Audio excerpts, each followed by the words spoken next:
नमस्कार दोस्तों, GNS news में आपका स्वागत है। हर उपयोगी और काम की खबर से अपडेट रहने के लिए अभी सब्सक्राइब करें हमारे चैनल को, साथ में बेल आइकन भी प्रेस कर ले और वीडियो को ज्यादा से ज्यादा दोस्तों में शेयर करें। तो चलिए बढ़ते हैं खबरों की ओर। जी हां, आपको बता दें, शराब नीति में कथित घोटाले के मामले में सीबीआई रिमांड पर भेजे गए दिल्ली के डिप्टी सीएम मनीष सिसोदिया ने सुप्रीम कोर्ट का रुख किया है। सिसोदिया ने एसी में शराब घोटाला मामले में अपनी गिरफ्तारी और सीबीआई जांच के तरीकों को चुनौती दी है। आपको बता दें, सिसोदिया की याचिका पर सुप्रीम कोर्ट जल्द सुनवाई के लिए तैयार हो गया है। मामले की सुनवाई आज दोपहर 3:30 बजे होगी। आपको बता दें कि मनीष सिसोदिया को दिल्ली सरकार की शराब नीति में कथित घोटाले के मामले में सीबीआई ने शनिवार को गिरफ्तार किया था। सीबीआई ने उन्हें सोमवार को राउज एनवी कोर्ट में पेश किया था। कोर्ट ने सिसोदिया को 5 दिन की सीबीआई हिरासत में भेज दिया है।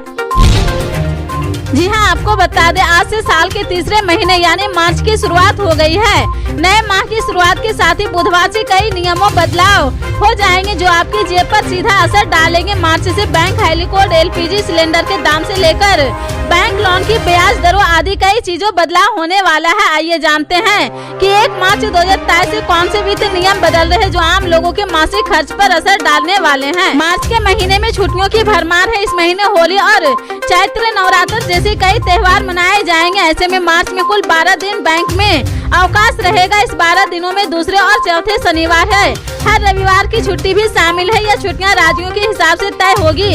ऐसे में अगर आपको बैंक से संबंधित जरूरी काम निपटाने हैं तो आरबीआई के बैंक हेलीकोड लिस्ट को चेक करना बहुत जरूरी है, वरना बाद में आपके जरूरी काम अटक सकते हैं।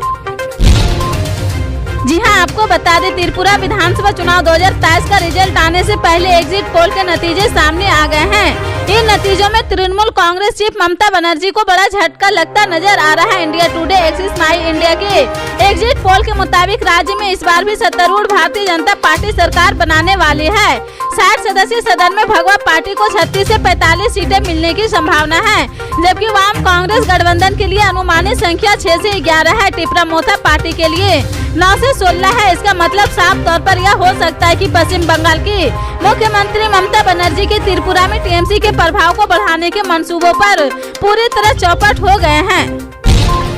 जी हां, आपको बता दें, भारत की आजादी के बाद पहली बार अरुणाचल प्रदेश का विधानसभा क्षेत्र ताली सड़क मार्ग से जुड़ गया है। यह चीन के साथ सीमा साझा करता है।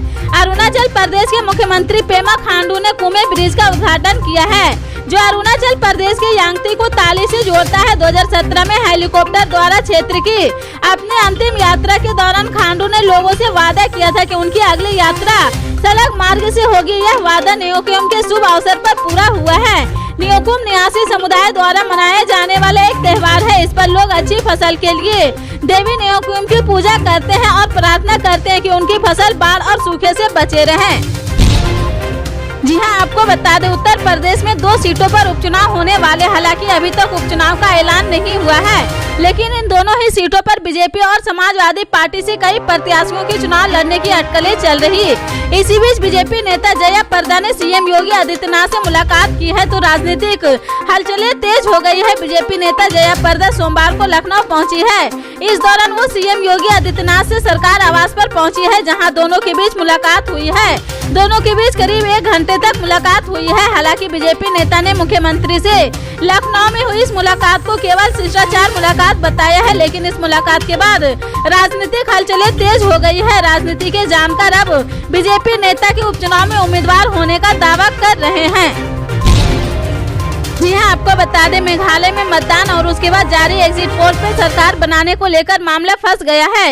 एग्जिट पोल में किसी भी पार्टी को बहुमत न मिलने का दावा किया गया है। हालांकि एनपीपी जहां सबसे बड़ी पार्टी बनकर उभरती दिख रही। इस बीच मुख्यमंत्री कोनराड संगमा ने गठबंधन बनाने के संकेत दिए हैं। संगमा ने कहा कि वह स्थिर सरकार बनाने के लिए सभी विकल्प खुले रखेंगे। उन्होंने कहा कि हम एक स्थिर सरकार बनाने के लिए अपने सभी विकल्प खुले रखेंगे। हम यह देखकर खुश हैं कि रुझान हमारे पक्ष में है, क्योंकि हमें पिछली बार की तुलना में अधिक सीटें मिलने की उम्मीद थी। उन्होंने कहा कि राज्य में एक स्थिर सरकार बनाने के लिए राज्य के सर्वोत्तम हित को ध्यान में रखते हुए निर्णय लिया जाएगा।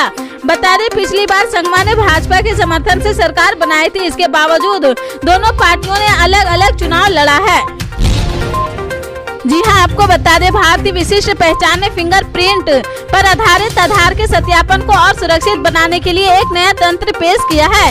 इससे अगर आपके आधार का कोई दुरुपयोग कर रहा तो इसका तुरंत पता चल जाएगा। पूरी तरह से परिचालन में आ चुका यह तंत्र आधार आधारित भुगतान प्रणाली को मजबूत करेगा और अपराधी तत्वों की ओर से आधार के दुरुपयोग के प्रयासों पर अंकुश लगाएगा। इसके बैंकिंग और वित्तीय दूरसंचार और सरकारी क्षेत्रों में अत्यधिक उपयोगी होने की उम्मीद है। UIDAI ने सोमवार को जारी एक बयान में कहा कि आर्टिफिशियल इंटेलिजेंस और मशीन लर्निंग आधारित इस सुरक्षा तंत्र को प्राधिकरण की तरफ से ही विकसित किया गया है। यह फिंगरप्रिंट की सत्यता की जांच के लिए उंगली की प्राकृतिक और उंगली की गहरी व हल्की रेखाओं दोनों के संयोजन का उपयोग करता है। 2 स्तरीय सत्यापन से आधार के दुरुपयोग की संभावना कम हो जाती है। बयान में कहा गया है कि यह तंत्र आधार सत्यापन आधारित लेन देन को और भी मजबूत और सुरक्षित बना रहा है।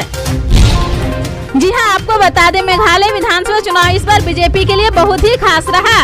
राज्य में पहली बार बीजेपी ने सभी 60 सीटों पर प्रत्याशी उतारे। ईसाई बहुल राज्य में बीजेपी बड़े दाव की उम्मीद कर रही। ईसाई बहुल राज्य में बीजेपी पीएम मोदी के सहारे जीत की उम्मीद कर रही थी, लेकिन मोदी मैजिक चलता नहीं दिखाई दे रहा।